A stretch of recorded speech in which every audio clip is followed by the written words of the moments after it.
In the canyon, that's where I long to be, with my three good companions, just my rifle, pony and me. Bonjour à toutes et à tous, ou bonsoir, ça dépend bien évidemment de l'heure à laquelle vous allez découvrir cette nouvelle émission. Nous allons parler aujourd'hui de cinéma, tout à fait normal, c'est logique, on est chez Microciné.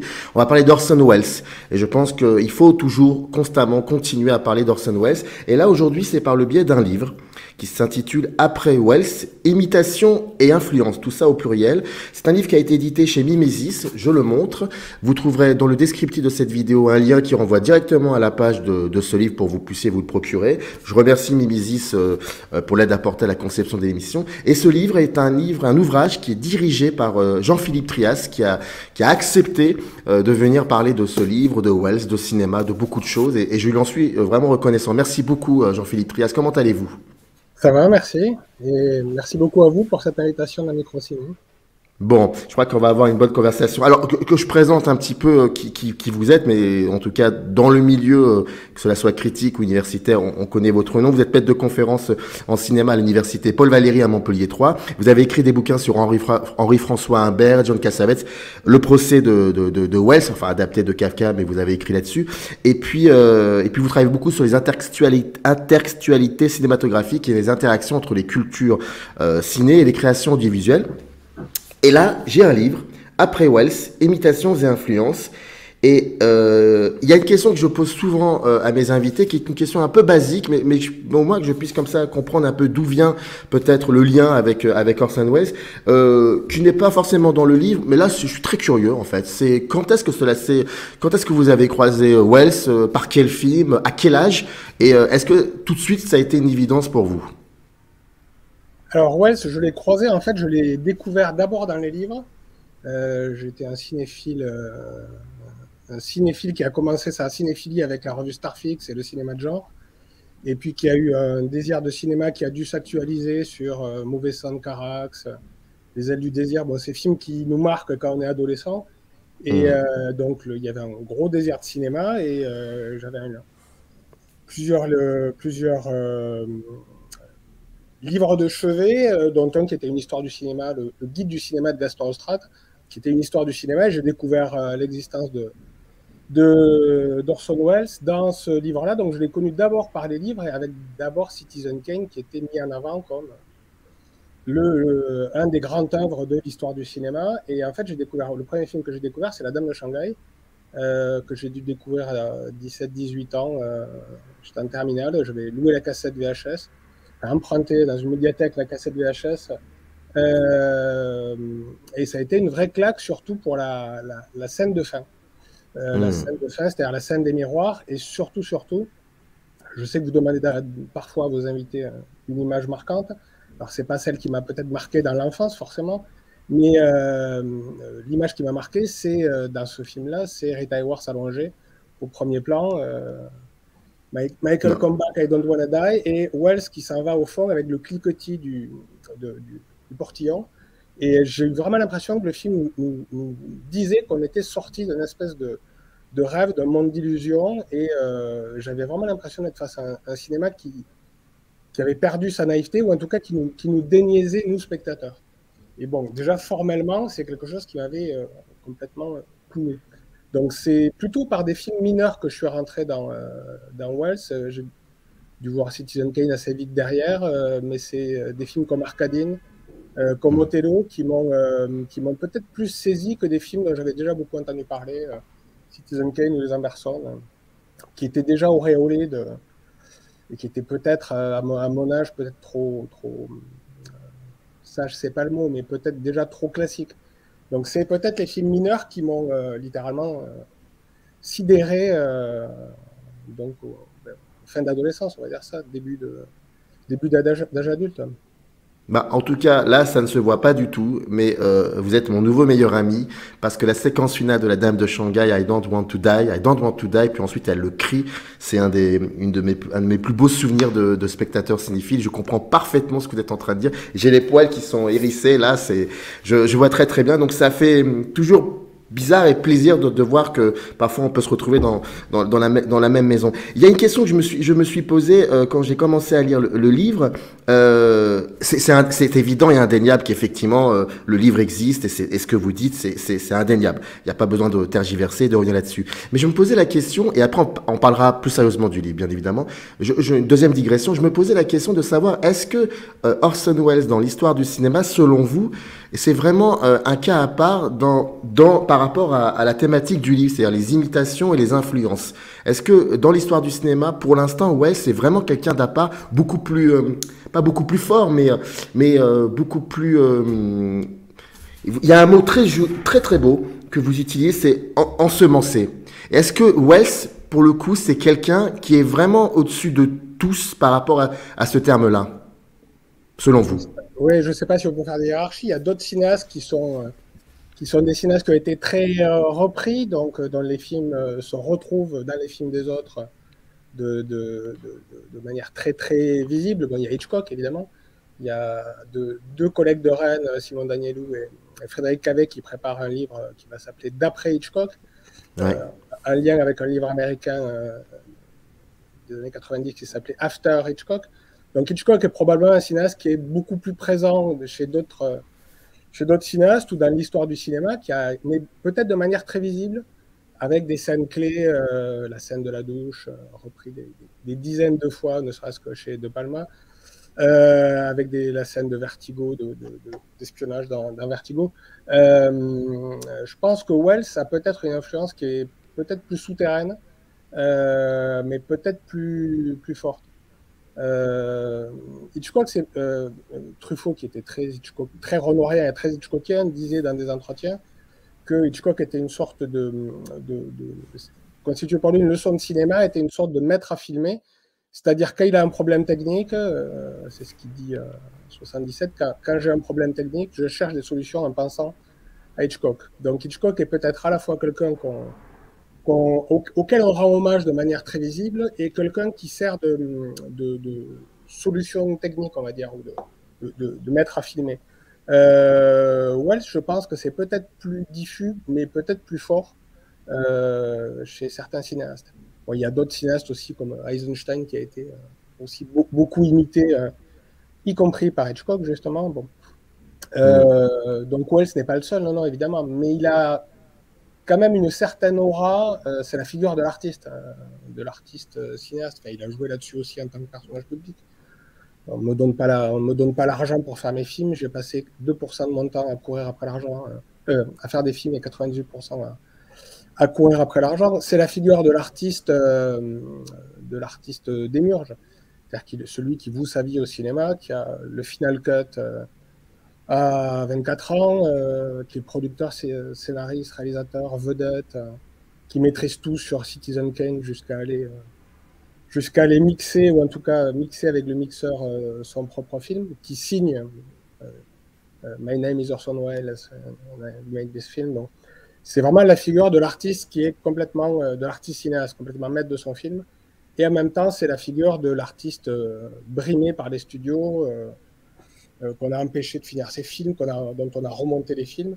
Donc il y a aussi ça, je pense, qui est véhiculé. Bon, c'est Julien Chemcham, dans le livre, étudie The Player et Sob de Robert Altman et Black Edwards. De Black Edwards, ouais.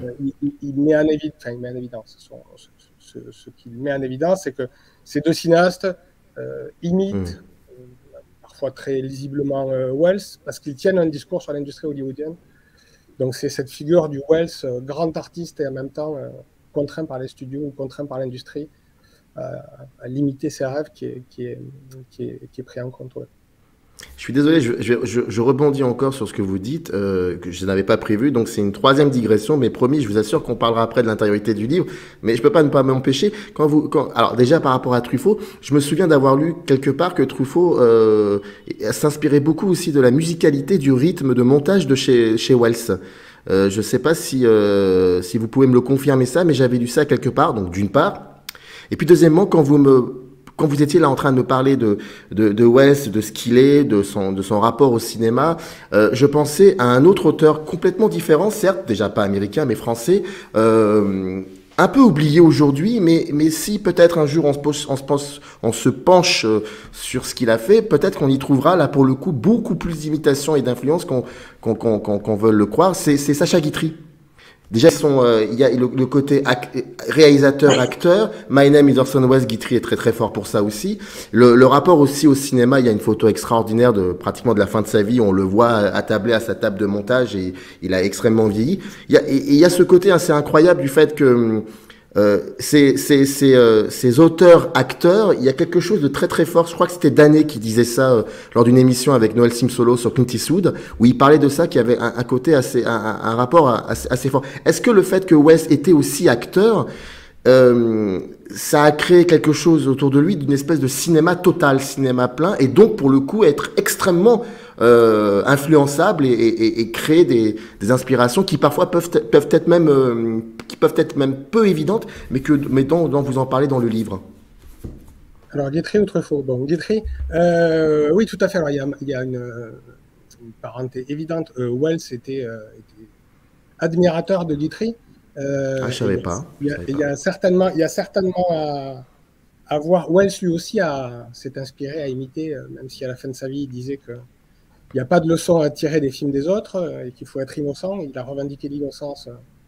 En tout cas, à la fin de sa vie, un regard innocent, mais lui aussi s'est inspiré notamment de Caligari, dont il a demandé la copie au MoMA de New York pour faire Citizen Kane. Mais oui, c'est un admirateur de Guitry. Et il y a certainement un lien entre les génériques parlés, notamment de la fin des Emerson, et le début du roman d'un tricheur, où Guitry met en scène le dispositif du cinéma. En expliquant qu'il est le cinéaste, que voici le musicien, c'est évident. Même sur cet aspect très réflexif qu'on peut trouver chez Welles, qui désigne toujours il y a un côté très réflexif chez Welles où il met en évidence que des images sont des images. Bon, l'expressivité de ces images, il y a ça. Ça a peut-être à voir avec la réflexivité qu'on a chez Guitry. Et puis la narration, le roman d'un tricheur, c'est un film qui est quasiment uniquement à la première personne. En tout cas, il y a énormément de voix off avec un récit qui saute du coq à l'âne, qui nous fait passer d'une période à l'autre au milieu d'une phrase. Bon, c'est aussi dans Citizen Kane. Donc, il y a une évidente parenté, pour ne pas dire influence, entre Guitry et Welles. Truffaut, alors je ne connais pas cette référence de Truffaut au montage de Welles.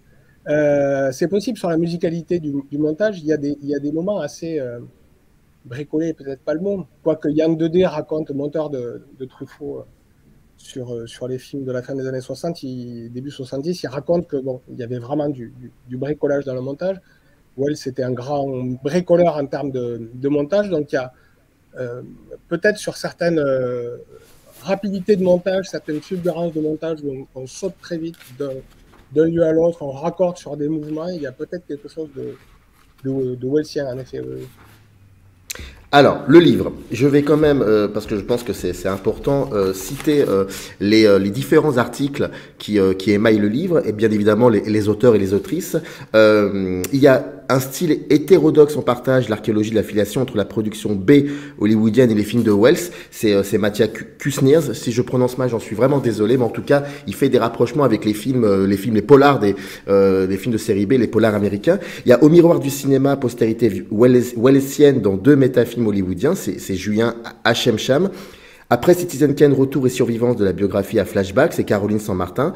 Peter Bogdanovich et Orson Welles, ça c'est clair que Orson Welles et Peter Bogdanovich, c'est le binôme parfait. Alors que c'est très drôle parce que j'avais lu, il y avait un livre qui était sorti récemment où Welles s'entretenait avec une autre personne dont je me souviens plus du nom et il disait beaucoup de mal sur Bogdanovich. C'était assez drôle tout ça, mais tout ça c'est pas grave, c'est des coulisses du cinéma. Henri Jaglom. Oui, exactement. Henri Jaglom qui est cinéaste aussi. Le livre est très controversé. Oui, je comprends. Il faut savoir que Welles racontait à ses interlocuteurs ce qu'ils avaient envie d'entendre. Envie d'entendre. On peut dire noir un jour, blanc le lendemain avec quelqu'un d'autre. Bon. Vérité et mensonge. De ce que raconte Welles. Mais vraiment... il a un peu de ressentiment vis-à-vis de Bogdanovich. Non, non, c'est un passeur important. Le cinéma et l'amitié, voilà le mystère, c'est Céline Saturnino. Réécriture wellsienne dans les œuvres de Coppola et de Scorsese et Massimo Olivero. My Own Private Idaho, palimpseste wellsien, c'est Loïc Le Bihan. C'est un article étonnant parce que j'avais pas vu ça et c'est assez étonnant. Alors, il y a si l'audace de Wells vous a touché, vous ferez des films. Ça, en fait, c'est le cinéaste rocker punk extraordinaire et fondamental au sang. C'est Vincent Deville. Les avatars de Don Quichotte composés avec des bribes, c'est François Ami de la Bretèque. Vérités et mensonges à la source du film essai contemporain, c'est Angel Quintana. Les cendres de Wells, c'est l'homme qui a vu l'ours de Céline Gailleur. Wells en toute liberté, c'est Andrés Labarthe, le regretté Andrés Labarthe. Et les rêves d'Ed Wood, la leçon d'Orson Welles, c'est François Thomas. Ça, alors, on pourra pas malheureusement parler de tous les articles. Il y a comme ça 2-3 choses voilà, sur lesquelles j'avais envie de rebondir avec vous. Alors, 2 questions. Déjà, c'est une question peut-être un peu bateau, mais ça m'intéresse beaucoup. Pourquoi avoir voulu un moment se poser et travailler sur... Vous avez un petit mot très joli aussi qui s'appelle le transport du cinéma de West dans d'autres films. Et surtout, comment vous avez pensé la structure? Parce que on comprend très vite qu'il y a des choses qu'il faut éviter complètement. Et vous vous centrez, non pas forcément... Quand on voit imitation et influence, vous vous centrez en fait sur le fait que dans tous les cas de figure, il y a résonance avec la société contemporaine. Et c'est ça qui est assez passionnant, je trouve, en tout cas ce qui en sort du livre. Donc d'une part, pourquoi absolument, avoir envie de parler comme ça de ce transport dont vous évoquez, et puis surtout la structure du livre, comment elle a été pensée? Alors, il faut peut-être revenir à l'origine de ce livre, qui est un livre d'universitaire. Ce qui est bien, ce qui est très bien. Merci. Et donc, à la base de ces publications, il y a souvent des rencontres, des colloques, etc. Donc là, pour le coup, c'était un colloque qui a eu lieu un mois avant l'anniversaire de la naissance de Wells, donc en avril 2015, avant le centenaire en mai 2015. Il y avait déjà beaucoup de grandes rétrospectives et de grands colloques, journées d'études qui étaient prévues sur Wells, donc sur Wells au passé, si on veut. Donc du coup, vous avez dit au début que je m'intéressais à l'intertextualité cinématographique. L'idée était de prendre Wells au présent, ou même donc de voir la postérité, l'héritage de Wells, comment Wells après Wells, si on veut, comment Wells se continuait chez les autres. Et donc, à l'issue de cette journée, la structure qui a eu lieu donc en avril 2015, la structure du livre s'est faite de manière assez simple. En fait, c'est l'idée d'une progression historique finalement, puisqu'on commence avec le texte de Mathias Kusner, c'est les années 50, donc c'est autour des films de série B et des liens. Et ce qui est intéressant, c'est qu'il montre que Wells a influencé sur le plan de l'image, des techniques de prise de vue, a influencé des cinéastes de série B, mais il montre aussi que Wells, de son côté, a pu récupérer des éléments où, à cause de certaines contraintes de production, la pauvreté de certains films, a pu récupérer des éléments de ces séries B. Donc c'est vraiment un échange. Donc on part des années 50, 50-60, donc de quelque chose qui se fait en même temps que Wells, et puis on remonte à des choses plus contemporaines, et on finit par Ed Wood de Tim Burton, et juste avant par le film d'Andrés Labarthe, que Labarthe fait juste après la mort de Wells, enfin l'année qui suit la mort de Wells, où il essaie de retrouver, comme le dit Céline Gaillard, les cendres de Wells. Donc en fait, c'est une structure qui est à la fois chronologique et puis qui se découpe aussi, alors ça c'est trouvé comme ça, où j'ai un peu organisé le livre comme ça, sur différentes formes de rapport à Wells. D'abord des imitations, c'est-à-dire des choses en imitation au sens très large, c'est-à-dire comment des techniques, des principes de narration, des formes filmiques se retrouvent chez d'autres cinéastes. C'est un peu ce qui règle l'héritage artistique, l'imitation, c'est pas seulement la copie. Donc la première partie du livre, c'est plutôt autour des questions d'imitation assez visibles souvent, comment un cinéaste récupère une technique, la profondeur de champ, avec très grand angle et contrastes très forts, ou récupère une technique de narration, le flashback, narrateur multiple. La deuxième partie du livre, c'est plutôt sur des influences un peu plus souterraines ou un peu plus fortes. Exemple, c'est F.J. Osang qui parle qui parle de sa sidération devant les films de Wells. C'est My Own Private Idaho, qui est de manière un peu secrète, travestie, qui reprend Falstaff de Wells, donc plutôt des influences. Et bon, Bogdanovich, il y a aussi ça. Bogdanovich imite certaines séquences de Wells. Mais dans certains de ses films, en fait, dans les deux premiers films de Bogdanovich, Voyage au pays, Voyage sur la planète des femmes préhistoriques et puis La cible, le Target, deux films produits pour Corman. Donc, c'est deux films qui font de la couture avec des petits bouts de films. L'un des films soviétiques, l'autre, j'ai un trou sur le nom, L'Halluciné, donc un film réalisé par Corman. Donc, c'est des bouts de films que Bogdanovich recoue avec les propres scènes qu'il a tournées. Et c'est cet art du montage à partir de fragments très hétérogènes, c'est Wells qui le pratiquait des Othello.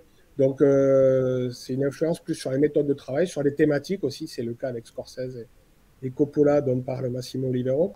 Et puis, la troisième partie du livre, c'est plutôt sur des cinéastes qui ont retrouvé les projets cinématographiques de Wells, les méthodes de travail de Wells, des sujets de Wells. C'est Terry Gilliam ou Albert Serra qui adaptent Don Quichotte et qui, volontairement ou non, se retrouvent à travailler avec des petits morceaux, des bribes, comme dit François de la Bretèque. C'est Angel Quintana qui fait un article avec une perspective assez longue et sur l'idée que Wells, avec Vérité et mensonge, un de ses derniers films qui est un film essai, qui a priori se donne comme un documentaire, mais il prend le contre-pied de ce qu'on attend d'un documentaire. Il joue sur le faux, sur l'artifice, sur la subjectivité. Et donc Quintana dit, en fait, tout ça, ça a ouvert la voie à toute une série d'essais documentaires qui mettent en question le vrai et le faux. Ou donc le film de Labarthe, qui en fait s'intéresse aux traces de Wells, à l'effet, l'influence au sens quasiment premier du terme. Le sens premier, c'est l'influence d'une planète sur d'autres astres. Bon, là, c'est pareil, c'est l'influence un peu souterraine de Wells sur tous les gens qui l'ont entouré à la fin de sa vie. Voilà, donc trois parties, l'imitation, l'influence et puis les résonances chez d'autres cinéastes. Est-ce que Wells faisait du cinéma comme s'il plantait des arbres? C'est-à-dire qu'il y a des moments, les arbres, on les voit grandir, et puis parfois il plantait des arbres un peu partout, mais discrètement, secrètement, en se disant que un jour ou l'autre, ça va grandir, et ça peut même grandir 30, 40, 50, 60 ans après que je sois mort. J'ai toujours eu cette sensation-là avec Wells, que finalement, on ne sait pas tout, et on continuera encore à trouver des choses. Je crois que c'est l'un des rares cinéastes, si ce n'est peut-être le seul, à part celles et ceux qui ont fait des films muets, mais ça c'est tout à fait normal qu'on retrouve ici et là. Mais là, je parle vraiment d'un cinéaste du parlant. Je crois, il n'y a pas plus tard qu'il y a 3-4 ans, Netflix avait montré l'un de ses films les plus... Enfin, c'est très très très bizarre tout ça. J'ai cette impression qu'il est encore là, qu'il est toujours là. Et c'est pour ça que Vérités et mensonges est vraiment un très très grand film pour le coup. Parce que ça parle aussi un peu de ça. Il avait le don de laisser des bobines à droite à gauche, de quitter parfois des hôtels en catimini ou de se faire voler des bobines comme c'est arrivé sur Le Marchand de Venise. En tout cas, il a essaimé énormément. Alors, il y a beaucoup de films qui n'ont pas pu terminer pour des questions financières ou parce qu'il c'était un bourreau de travail et il menait souvent plusieurs projets à la fois et certains qu'il a laissé de côté. Donc, il y a énormément de scories. En tout cas, il y a énormément de rushs qui doivent traîner, qu'on retrouve régulièrement. Là, ont été mis sur Internet en février, c'était des rushs de La Dame de Shanghai. Alors, c'est pas des choses d'un film qu'on ne connaîtrait pas, mais ressortent très régulièrement des fragments, des petits bouts de Wells. Il y a plus de films, de films de petits bouts, d'émissions télévisées, de films à peine commencés. Il y a plus de films inachevés que de films achevés. C'est une douzaine de films de fiction, une dizaine d'épisodes d'émissions télévisées, et puis après c'est un continent perdu dessous qui remonte petit à petit à la surface. Mm. Vous parliez de FJ au sang. Alors, avant de parler de ça, il y a quelque chose dans le livre qui n'est pas surprenant, mais en même temps, vous avez choisi de travailler surtout sur les imitations et influences dans le cinéma occidental. Je vais pas vous demander pourquoi vous n'avez pas parlé aussi du cinéma, dans les cinémas d'Asie, d'Afrique, etc. Mais juste savoir, est-ce que et vous devez savoir, j'imagine, peut-être que c'est moins évident dans les autres cinématographies. Peut-être que est-ce que Welles n'est pas autant imité, voire inspiré dans le cinéma occidental que dans les cinémas, par exemple les cinémas d'Afrique ou les cinémas d'Asie ou est-ce que c'est juste, je voulais savoir si il y avait beaucoup plus de possibilités, de richesses, d'exemples dans le cinéma occidental que dans les autres cinémas. Oui, il me semble qu'il y a plus d'exemples. Il a été plus, peut-être déjà plus vu et plus imité, repris dans les cinémas occidentaux que dans les autres cinémas. Là, on vient de parler de films ou de fragments qui ressortent. Welles n'a pas forcément énormément circulé. Si on compare avec Hitchcock, c'est pas un cinéaste dont on voyait et revoyait les films. Alors, certes, il y a Citizen Kane, Les Anderson ou autres, mais c'est pas forcément un cinéaste dont les films ont tant circulé que ça. La Soif du mal, si, elle a influencé, enfin, en tout cas, elle a marqué toute une génération. Le cinéaste américain, le fameux Nouvel Hollywood, au début des années 60, qui ont fait leur film après, dans les années fin 60, début 70. Mais par contre, il y a une influence, tout à l'heure je disais l'influence, ça se fait à distance, dans le temps, mais parfois aussi dans l'espace. Et Satyajit Ray, par exemple, très tôt, c'est quelqu'un dont on voit chez qui on voit l'influence, enfin, en tout cas la présence de Welles. Alors Satyajit Ray était critique, il voyait donc les films occidentaux dans les années 50-60, et dans Charulata ou dans Le Lâche, ça c'est ma collègue Teresa Faucon qui en a parlé, il y a de manière assez évidente, il y a des techniques, en tout cas un style wellsien, une très grande profondeur de champ avec un personnage au premier plan presque déformé par le grand angle et une scène qui se passe tout à fait en profondeur. Bon, c'est quelque chose de très caractéristique de Welles. Après, Welles est peut-être plus dans les années 2000, disons, son influence est peut-être plus marquée et plus efficace dans le cinéma asiatique.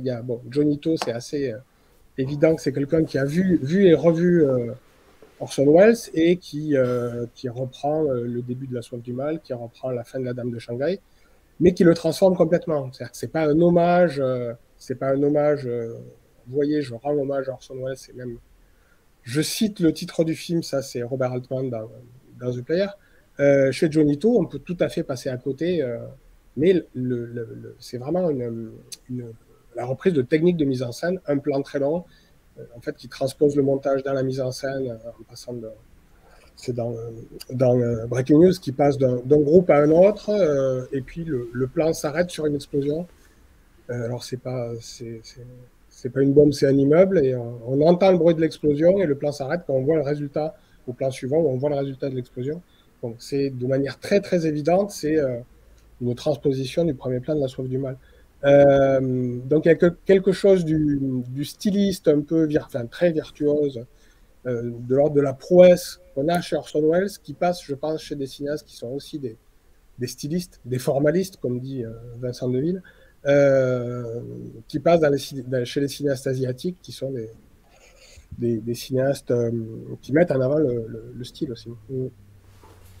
Alors, page, non pas 170, parce que c'est l'extrait que je vais vous lire, mais c'est plutôt page 157. Il y a Vincent Deville, donc, qui revient sur un entretien avec Effigie au sang. Et page 171, donc, voilà ce que Vincent écrit. L'audace d'Eisenstein, de Welles, de Sang, le formalisme que nous n'avons pas fini de devoir défendre, une conception de l'art comme régression, une affirmation de la forme comme plongée dans le sein maternel, qui passe notamment par un développement visuel libre et inventif au regard des histoires racontées. Il apparaît alors que dans la phrase « Si l'audace de Welles vous a touché, vous ferez des films », Eh bien, le point important ne réside pas dans le passage à l'acte, vous ferez, mais bien dans la nature et la qualité de ce qui sera fait en opposition à la médiocrité de la production courante. Vous ferez quoi? Des films. Tout comme l'annonce l'avant-dernier carton du Dr. Chance, qui est un film donc de F.G. Osang, pour ceux qui ne savent pas, qui date de 97, qui succède à un plan de cabine d'avion vidé de son pilote devenu fantôme.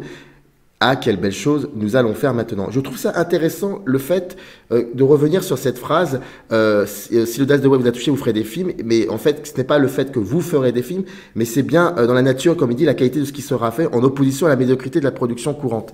Il y a comme ça une espèce de franc-tireur, en fait. On parle, et Osang est un franc-tireur aussi, et qui est un cinéaste remarquable et qu'il faut absolument découvrir ou redécouvrir, mais il y a de cela, il y a cette idée de franc-tireur. Et ça, c'est quelque chose qui traverse toute l'histoire du cinéma, dont Welles, on a fait pratiquement un leitmotiv en quelque sorte. Oui, tout à fait. C'est un franc-tireur à Hollywood, c'est un franc-tireur quand il est en Europe. Tout à fait. Enfin, on pourrait le qualifier de maverick. Je crois qu'il se qualifiait comme ça à la fin de sa vie. C'est-à-dire, c'est le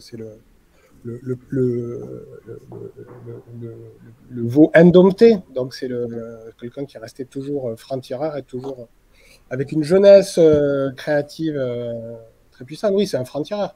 Il prend toujours il va toujours à l'encontre du système. Quand il est à Hollywood, donc il a le final cut, il peut faire ce qu'il veut sur Citizen Kane, mais dès qu'il est soumis au système des studios pour La Dame de Shanghai, par exemple, il prend le contre-pied de ce qui se fait. La Columbia lui demande un film à petit budget. En fait, il va proposer un film plus cher. Il demande à tourner en extérieur, alors qu'à l'époque, ça ne se fait pas. Alors, Jules Dassin, en même temps, va tourner à New York, je crois.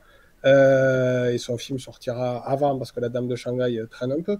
Mais il va tourner en extérieur à San Francisco.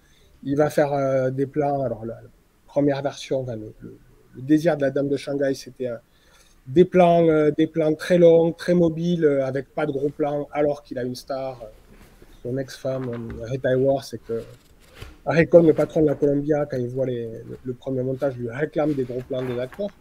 Donc, du coup, il va faire des gros plans au grand angle qui déforment complètement les visages. Mais oui, il y a quelque chose de franc-tireur. Alors, dans le rapport au studio, cette idée de prendre le contre-pied des studios et puis de franc-tireur sur les techniques, sur Citizen Kane.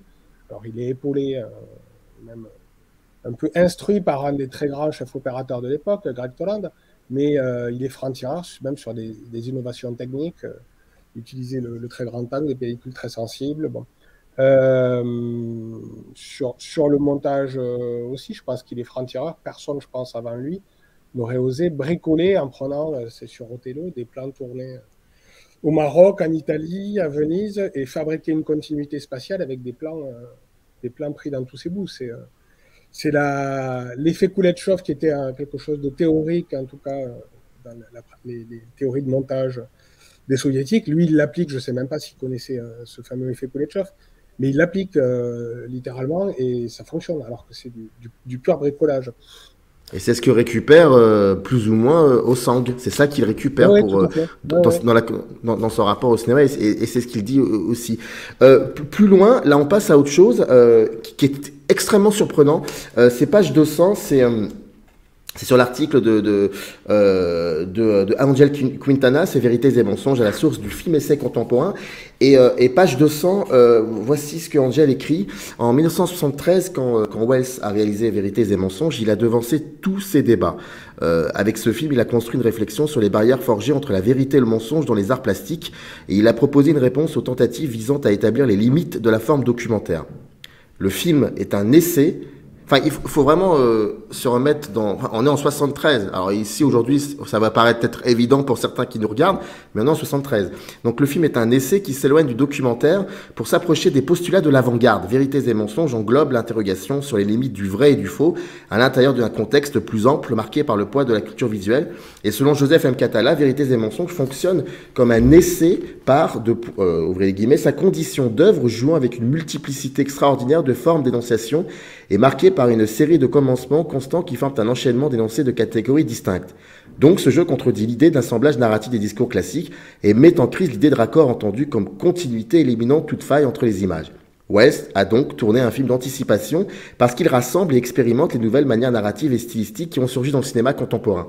Son film annonce certaines formes cinématographiques devenues objets de débat à force de rompre avec les taxonomies qui avaient accompagné les différents discours documentaires. En fait, il se libère comment dire, du formatage narratif. Et c'est ce qui va donner ce qui donne aujourd'hui ce qu'on appelle les films essais, les films contemporains. Il y a cette envie de se libérer de tout. Oui, tout à fait.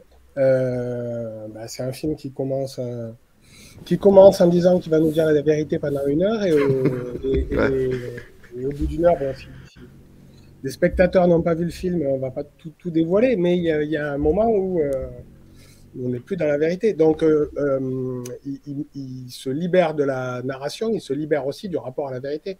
Et ça, c'est quelque chose qui, à mon avis, est un jeu des Citizen Kane. C'est-à-dire que Citizen Kane commence par une énigme. Qu'est-ce que Rosebud commence par une énigme visuelle, on est dans le brouillard, etc. Mais c'est un film qui, d'emblée, affirme une certaine fausseté, puisque Rosebud, personne, à part nous, spectateurs, n'entend le mot prononcé. Pourtant, c'est ce qui lance l'énigme. Et le film commence par... c'est Youssef Ichakpour, un spécialiste de Wells, qui dit qu'on est entre Méliès on a un pied dans Méliès, un pied dans la lumière, mais on est effectivement un pied dans le document avec les fausses actualités et un pied dans l'artifice le plus complet. Donc c'est un film qui met en avant l'image comme image et l'image comme source d'interrogation. Donc c'est un cinéma qui est pour quelqu'un de 24, 25, 26 ans quand le film sort, c'est un film qui est très très mature pour son auteur et pour l'époque, qui est vraiment, tout à l'heure je disais, qui nous sortait d'une certaine naïveté. C'est un film qui passe complètement, qui nous fait passer dans l'âge adulte du cinéma. Et avec Vérité et mensonge, c'est peut-être un pas de plus, puisque dans ce film-là, Wells met aussi en scène l'équipe de tournage de François Reichenbach, puisqu'il s'agit d'un remontage à partir de Rush de Reichenbach et sur un célèbre faussaire, auquel lui ajoute plein d'éléments. C'est un film sur le cinéma comme art du faux, tout simplement, où il affirme, c'est un peu le cahier de recettes de tous ces films précédents. Alors je rappelle, c'est Après Wells, Imitation et Influence, c'est sous votre direction et c'est édité chez Mimésiste. J'aimerais vous poser une dernière question un peu particulière. Est-ce que Internet a été largement imité et inspiré par Orson Welles ? La multiplicité des plans, des images, ce qui est faux, ce qui est vrai. Je pense par exemple à Rédacteuil de Brian De Palma, quand il travaille beaucoup sur ça, sur cette idée-là. Et la fin d'ailleurs, c'est très Wellsien. Mais je me posais la question, je voulais pas vous demander qu'est-ce qu'aurait fait Wells avec Internet, parce que bon, ça c'est autre chose. Et puis on sort du contexte du livre. Mais maintenant, quand on y réfléchit, il y a quand même quelque chose de Wellsien sur Internet. Oui, c'est possible. Alors, Wells aurait probablement utilisé Internet, ou en tout cas s'y serait intéressé, puisqu'il faisait de la radio art populaire, et il a été un des premiers, en même temps qu'Hitchcock, à s'intéresser à la télévision, à se dire que c'était un art qui permettait de parler à un grand nombre et qui offrait de nouvelles possibilités. Il a aussi beaucoup innové à la télé, donc il se serait certainement saisi d'Internet. Il y a peut-être quelque chose de Wells... ou de Wellsien, alors, sûrement pas une influence directe, mais quelque chose de Wellsien à Internet, dans l'art ou la pratique en tout cas du collage, du montage, et probablement aussi du doublage. On connaît tous la classe américaine de Meseret et Hazanavicius, où Wells est présent malgré lui. Et excusez-moi, je suis en train de revisionner ce que dit Orson Welles et ça me fait rigoler. Je suis désolé quand il dit c'est château et c'est français, ceci est mon château et c'est français. C'est incroyable. Incroyable. Et le film de Hazanavicius et Meseret, en fait, c'est un film très wellsien sur le montage et sur le doublage, puisque Wells doublait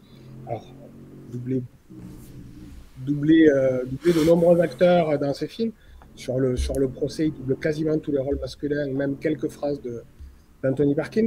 C'est quelque chose qui se pratique beaucoup sur Internet, le détournement d'image. Donc, il y aurait certainement quelque chose à réfléchir sur les pratiques sur Internet et les techniques de Wells, de montage, de détournement d'image, de doublage.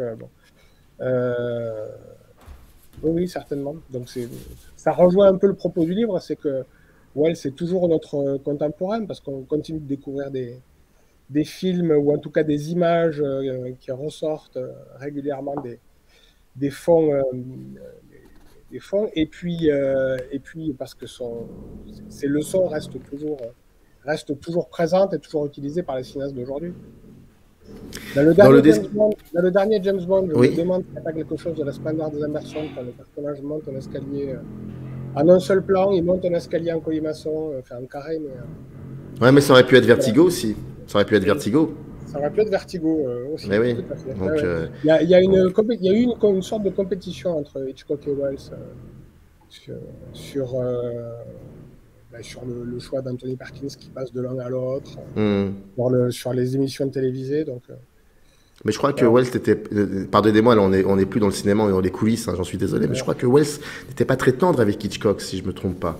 Si Bon, j'ai il était bien, peut-être un peu jaloux aussi, peut-être ouais, je pense que voilà, c'est plutôt le mot jaloux qu'il faudrait utiliser, ouais, je pense. des capacités qu'il avait, alors que lui était complètement brillant. Wells a fait sa carrière à l'envers. Il a commencé par le chef-d'œuvre qui Hmm. devrait finir une carrière de grand réalisateur, et il a fini à un homme orchestre, un petit bricoleur, bon, pas moins génial, hein, mais à faire ses films entièrement tout seul. Donc, il a une carrière très bizarre, alors que Hitchcock commence assistant et finit grand producteur de ses films, et il y a la maîtrise complète de ses films. C'est deux carrières inversées qui se croisent, et je pense que Wells devait certainement être un peu jaloux des capacités de production qu'avait Hitchcock. Ouais.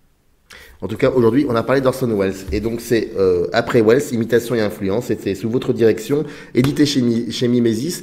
Le descriptif, je le rappelle, de la vidéo, vous voyez, il y a le lien et ça renvoie directement au livre. Merci beaucoup, Jean-Philippe, en tout cas, Trias, d'être venu, Merci d'avoir discuté un petit peu comme ça. On n'a pas tout dit, hein, c'est important, ça, de le souligner. Donc, il faut absolument vous le procurer. Vous allez voir, il y a des choses vraiment assez passantes. Merci beaucoup, en tout cas, et je vous souhaite une agréable journée. Merci beaucoup. Au revoir. Générique. Arrive in the canyon, that's where I long to be, with my three good companions, just my rifle.